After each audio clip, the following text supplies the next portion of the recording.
Soy Hernán Borja, novelista nacido en el Cairo Valle. Hoy me encuentro en el Café Lázaro, que produce un café de origen exquisito y lo acabamos de probar y lo recomendamos. Estamos situados en el departamento, en el pueblo de Rovira, una población muy pujante de mucho comercio, y hemos venido aquí con el objetivo de presentar este libro, Sangre Negra, La Cruz de Jacinto. Esta novela pertenece a una tetralogía, es decir, una serie de 4 libros sobre la violencia en Colombia. En Sangre Negra, La Cruz de Jacinto, estoy relatando la vida de Jacinto Cruz Usma, alias Sangre Negra, quien nació en una finca llamada El Paraíso, en el corregimiento del Bosque del municipio de Murillo, Tolima. La vida de estos hombres inmersos en la vorágine de la violencia la he querido rescatar a través de diversos protagonistas y de diversos escritos. Uno de ellos es Sangre Negra, tal vez el más reputado bandido de esa época. Sangre Negra, en efecto, fue un niño campesino sin nada especial, pero la pobreza de la familia lo hizo emigrar al municipio del Cairo Valle, donde unos tíos, a trabajar de jornalerito, y allí pues vivió a partir de los 13 años hasta que, teniendo 18, el ejército lo lleva a prestar el servicio militar sin que hubiera cumplido la edad reglamentaria de ese entonces, que era 21 años, es decir, fue una encerrona y un abuso con él. Él vuelve después y a sus 20 años comete su primer crimen. Este crimen lo comete por asuntos pasionales, a través de una humillación que él sufre, y yo estoy relatando en este libro, Sangre Negra, La Cruz de Jacinto, toda esa infancia de él, desde que él nace hasta su muerte temprana. Estos bandidos murieron muy temprano, casi todos alrededor de los 30 años, así fue Chispas, Teófilo Rojas y Desquite. Los protagonistas de esta novela, comandados por Sangre Negra, entran dentro de una categoría especial de bandidos, que son bandidos. Ellos se dedican solamente a acciones de supervivencia para adquirir plata, sin ningún ideal social ni revolucionario. Hay otros bandidos que tienen esos ideales sociales, por ejemplo, como los hermanos Borja, que llaman bandoleros sociales, al estilo de Robin Hood, que le robaba a los ricos para darle a los pobres. Aquí en Rovira son famosos los hermanos Borja, Leonidas, Tiberio, Arsenio, Noé y Jaime Borja, que organizaron las comunidades en campamentos en las montañas para evitar ser víctimas de la persecución desatada por los sulavitas, y que estaba respaldada del gobierno central de Mariano Ospina Pérez, y con la férula o el imperativo desastroso que dio Laureano Gómez a los conservadores de que había que acabar con los liberales y de que había que hacerlo a sangre y fuego. Yo me voy a permitir leer una parte de la novela como para que ustedes, la amable audiencia, pueda ver más o menos el tono de la novela. Sobre Sangre Negra, Jacinto Cruz Usma, se han escrito como 8 novelas, se han publicado más de 10 libros de historia, ¿sí? Pero en mi manera de ver, faltaba penetrar en la vida, en el personaje llegar a la parte humana de él y conocer los móviles de sus acciones, para no condenarlo sin así a priori y sin un análisis concreto de las motivaciones de sus actos. Naturalmente que estos actos delincuenciales que él comete al principio tienen una serie de motivos muy racionales, pero al final pues él entra en un delirio asesino, que es cuando se convierte pues en el personaje de leyenda que del cual todos los colombianos hemos oído hablar, especialmente las generaciones del siglo XX. Las acciones de Jacinto Cruz Ulma se sitúan pues entre 1951 y 1964, cuando fallece en las montañas de mi pueblo, el Cairo Valle. Voy a leer una parte entonces de la primera parte, de las partes iniciales. A las 5:30 de la tarde, las heridas y los punzantes dolores lo debilitaron extremadamente, pero su tiempo aún no se clausuraba. Al borde del agotamiento, columbró en lontananza esperas similares a las de sus pesadillas y sintió tenazas en el cuello. Cuando estuvieron cerca, vislumbró en ellas cuerpecitos en líquidos de colores que inundaron su mente, con rostros implorando compasión antes de los alaridos arrancados por el vómito metálico, y restos humanos esparcidos en montes llanos y trochas de herradura, y graznidos de gallinazos ahitos de la pitanza de cadáveres, en senderos y ríos enrojecidos, y casas flameantes irrumpiendo en la oscuridad de las noches y atosigando con su humo a pueblos desiertos y colmados de escombros fétidos y ropas y enseres esparcidos por doquiera, y perros, vacas y caballos vagando purulentos por calles y senderos desiertos y hollinientos, y montañas calcinadas de entrañas rotas por las balaceras y holladas por hordas criminales, y sus manos cruentas de vísceras ajenas,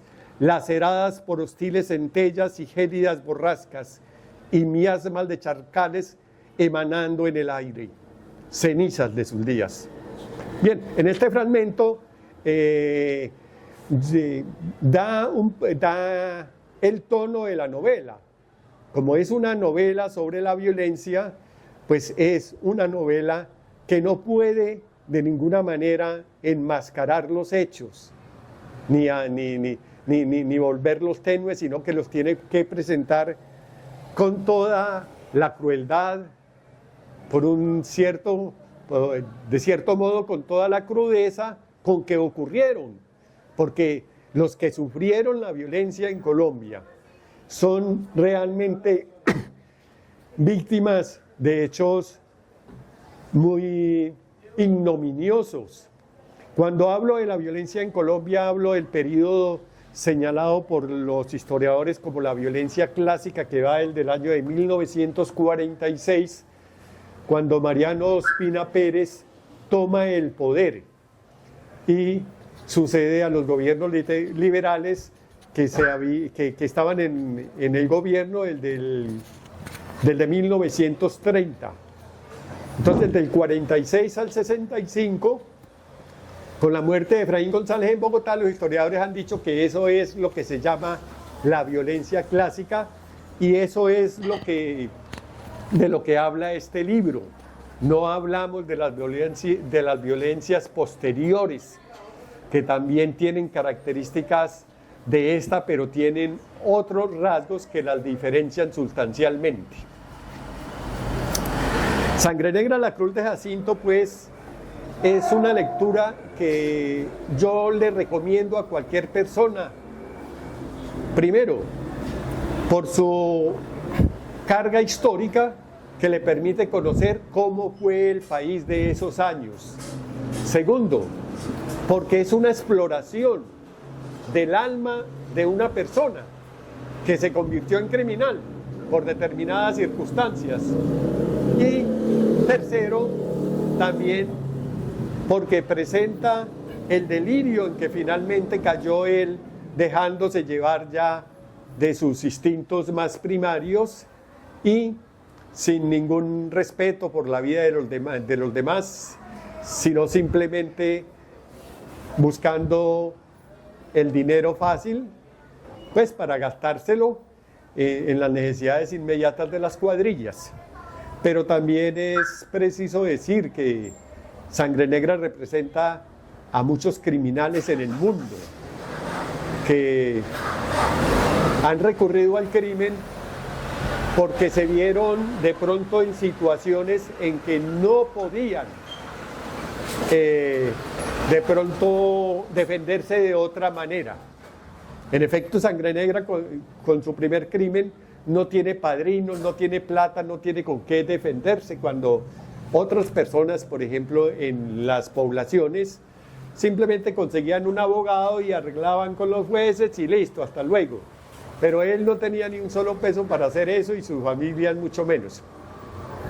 Sangre Negra también es una exploración de la geografía cruenta de este país, porque si bien la novela se inicia en el Cairo Valle con su primer crimen, después viene a recorrer todo el norte del Tolima, especialmente en las cercanías del Líbano y los departamentos del antiguo Caldas. En esos tres departamentos, Quindío, Caldas y Risaralda, él tuvo su accionar, y finalmente cuando el Frente Nacional les quita todo el respaldo de los hacendados, porque los hacendados apoyaban a Sangre Negra y le hacían encargos y los pagaban, era como un hombre de ellos, esas cuadrillas liberales. Pero los liberales y los conservadores pactan el Frente Nacional, y entonces a estos hombres los dejan solos, vagando en las montañas, sin ningún recurso, sin dinero, sin dónde acudir. Antes acudían a las haciendas a dormir, a comer, a reabastecerse, a descansar. Ahora no. Entonces es ahí cuando empieza, digamos, la etapa más cruenta, más salvaje de estas cuadrillas por sobrevivir. Eso le pasó a Chispa, le pasó a Desquite, y Sangre Negra es como ese héroe epónimo, el representante más alto de esa lucha de los bandidos. Maestro, con asombro escuché el fragmento que lee la novela y veo que hay una carga intensa de la poesía. Pienso que es una nueva manera de abordar la novela histórica. Creo que lo que escuché es prosa poética, política. Entonces yo le diría que si esa es su intención dentro de la novela, que usted quiere que la poesía y la historia estén mezcladas con la novela, formando un género realmente maravilloso, un género que me encanta esa manera de expresión de la poética. Quiero que me explique un poco esa parte. Gracias, maestro Julio César Arciniegas, un hombre generoso que me ha dado su mano aquí en Rovira, y con gusto respondo esa pregunta. En efecto, la intención mía no es histórica, ¿sí? La intención mía no es narrar episodios violentos. La intención mía es narrar, es escribir una obra que sea artística, que tenga belleza. Por eso es que a esa crudeza de la violencia yo le añado en todos los momentos, le añado a través de la lengua, le añado la poesía, ¿sí? Jacinto Cruz Usma, como todo joven, a los 13, a los 14, a los 15 años, tuvo una novia. Y a nosotros se nos olvida porque a nosotros nos presentan a estas personas ya en sus delirios últimos, pero nadie nos habla de que tuvieron sentimientos, de que amaron, ¿sí? De que sufrieron como todos. Entonces, de eso se trata también esta novela, de crear un personaje que sienta lo que es común a todos los seres humanos, ¿sí? El amor en estas circunstancias, pues, desafortunadamente, no podía darse, no podía tener continuidad, pero Jacinto Cruz Ulma sí vivió el amor muy bien, tuvo su primera novia ya en el Cairo Valle, que se llama una muchacha Hidalba, y bueno, ya el transcurso de esa relación, la forma como ella muere, como él muere, ya habría que verlo aquí en la novela. Voy a leer un fragmento de esa parte que hace relación con la novia adolescente que tuvo en el Cairo, la primera novia que todos tenemos a los 13, 14, 15 años, que de pronto es la inolvidable, ¿sí? O uno no sabe. Dice así: transcurridos unos días, fueron al monte e improvisaron un colchón con ramas secas y musgo. Él tendió su tapapinche y puso su mulera como almohada. Las ramas de las empinadas ceibas de entrelazadas copas tejían un exuberante dosel. Tendidos boca arriba, contemplaron el tupido follaje, ya sucios de besos y polvos. Amémonos siempre así, dijo, y abrió sus labios. Sí, siempre, siempre, replicaba él y le hundía con su lengua los rúbeos pétalos. Bien, esto de los rúbeos pétalos, pues maestro, es una metáfora para referirse a sus labios rojos. El hecho de que Jacinto Cruz Ulma hubiera tenido este amor salva un poco su historia, porque después las mujeres de su vida fueron mujeres obligadas, fueron mujeres que él secuestraba y que se las llevaba consigo. Entonces, digamos, en ese sentido, él entra en un proceso de degradación. Y yo quiero de pronto que esa intención mía de mostrar ese proceso de degradación también la encuentre el lector al leer la obra, que se acerque a esa parte del proceso, porque en la novela lo ideal es que los personajes cambien, que no sigan siendo los mismos, que el de la primera página sea diferente del de la última página, ¿sí? Que haya cambiado, porque eso es lo que nos pasa a todos los seres humanos. Nosotros cambiamos, ¿sí? Cambiamos cuando tenemos 15 años, a los 25 años, de pronto nos han pasado cosas que nos han transformado en seres mejores o en seres peores. No lo sabemos, ¿no es cierto? Bien, voy a leer aquí, sí, dime, maestro. Pero antes, perdón, maestro, quiero pues como exaltar esa parte de la novela histórica donde el héroe se descarna, el héroe lo muestra desnudo en la parte humana y se le quita la aureola de héroe que tiene, que me parece una magnífica forma de escribir a un personaje de la naturaleza de Sangre Negra. Es como mirar esa parte humana, que lo encontramos en García Márquez, en general en su laberinto, donde desnuda a Bolívar de la aureola de héroe que siempre ha tenido. Entonces me encanta esa forma de expresión, de tratar a un personaje. Claro, claro. Y es que la creación del monstruo criminal, le interesa al poder, le interesa presentar a tipos como monstruos, ¿sí? Y entonces se dice, no, Sangre Negra era un monstruo. Él era un tipo malo por naturaleza, por todo, por origen, por sangre, por todo, ¿sí? Pero mentiras. Realmente es la sociedad la que nos va transformando en eso. Y por eso ellos llegan a un momento en que son acorralados y ya necesitan defenderse de alguna forma. Sangre Negra, como otros bandidos, fue utilizado por los partidos liberal y conservador.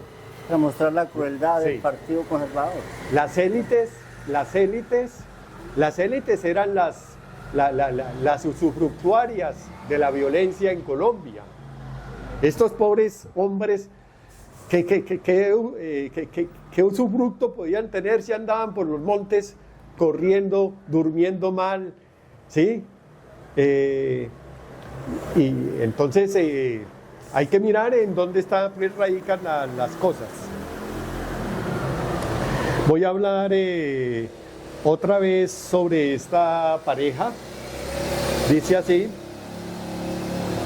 empero, por la ciaga separación, como pavesas al soplo del viento, se esfumaron sus chistes y miradas cifradas, el calor de las manos y el sudor y olor de las pieles superpuestas, los arreboles de los rostros y los hondos y prolongados besos, los monosílabos y jadeos lúbricos, el arrullo de pájaros y el murmullo de ríos y regatos, el límpido azul del firmamento y la benevolencia del astro amigo que caldeó sus cópulas bajo la floresta.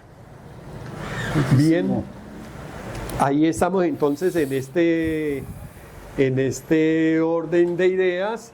Ya después pues viene la debacle. Sangre Negra logra tener cuadrillas hasta de 40 hombres y tener muchos hombres de apoyo en ciertas zonas, especialmente en el Líbano, como dije antes. Pero ya después del Frente Nacional, la gente lo empieza a abandonar, van cayendo sus hombres por la persecución que desatan, y finalmente él queda solo con 3 hombres, o con uno solo en realidad, que se llamaba Águila Negra, y contratan dos hombres para irse hacia las montañas del Cairo, que son Cantinero y Borrachín. No, Cantinero y Borrachín, sí. Y pues ya son presa de la persecución, sin ningún apoyo, y ya caen, pero pues antes han hecho grandes matanzas, como la matanza de Totarito, que fue la más grave que hizo Sangre Negra. Fue una matanza que le pagaron unos hacendados a él para que hiciera una venganza. Voy a referirme aquí un poco a ese hecho que se conoce como el más sanguinario de él. Durante la noche los relámpagos desgarraron la tela del firmamento y hacia el nororiente el volcán del Ruiz rugió y colérico vomitó cenizas y fuego por su cráter. En las casas quemadas los recoldos iluminaron las tiznadas caras y lumbres dispersas refulgieron en las expuestas pupilas y los charcos enrojecidos. En las ruinas humosas de la ermita, una gélida luna plateó la agonía de un bebé en una caneca de leche enrojecida, a cuyos gorgoritos nadie acudió. Su madre yacía al costado con una estaca humeante entre sus senos. El viento ululó la noche entera y hambres carroñeras, atraídas por la podredumbre, trizaron carnes y picotearon opacos ojos. Bueno, Jacinto tuvo una relación muy cercana con sus padres. Él visitaba a sus madres, a sus familiares con frecuencia, hasta que ya después no pudo hacerlo. Voy a leer finalmente el cadáver de Jacinto, de Sangre Negra. Jacinto Cruz Ulman no fue entregado nunca a sus familiares para el sepelio. A ellos le negaron eso, como se lo negaron a Chispas, ¿sí? Los militares cogían estos cuerpos, estos cadáveres, e iban de población en población exhibiéndolos como un trofeo macabro, ¿sí? Y afortunadamente mucha gente repudió eso y no acudía a los sitios donde exponían esos cadáveres, porque pues era una deshonra. Nosotros sabemos desde los griegos que el cadáver no se puede desprestigiar, y mucho menos quitarle el pudor de la muerte, que todo el mundo tiene el derecho a tener. Aquí va a hablar la madre de Jacinto, cuando fue a buscar su tumba y no la encontró, porque no le quisieron informar bien, y porque la tumba de Jacinto Cruz Ulma sigue siendo un misterio, ¿sí? Se dice que está en tal parte, cerca de Totarito, pero eso no está comprobado y hay muchas versiones. Dice así, lo de la madre. Y en las noches se escucharon mis llantos, mis quejidos a la luna, mis golpes contra la tierra, pero ni así. Nada los conmovió, como si él no tuviera el derecho de escuchar de nuevo los rezos que le enseñé en la niñez. Nada era mío, el mero dolor, la mirada húmeda sobre los campos sin luz, agotada de tanto sufrir, de tanto llorar a solas, de tanto implorar una palabra de bondad, uncida con grilletes al suplicio, el oprobio mancilló mi cara, mi vientre, mi apellido Usma. Bueno, creo que por ahí podemos dejar, no sé si el poeta tenga alguna pregunta, o Diego, o la señora, sobre esta novela que con mucho gusto estamos distribuyendo aquí en el Café Láxaro de Rovira, Tolima, a donde los invitamos a que vengan a conseguir la novela. Es un precio módico de 30.000 pesos para que la podamos adquirir y conocer esta parte importante de nuestra historia, ¿sí? Son hechos que después se proyectaron sobre las violencias actuales, con algunas continuidades, es decir, rasgos comunes, y también con rasgos diferentes. Las otras violencias que vinieron luego.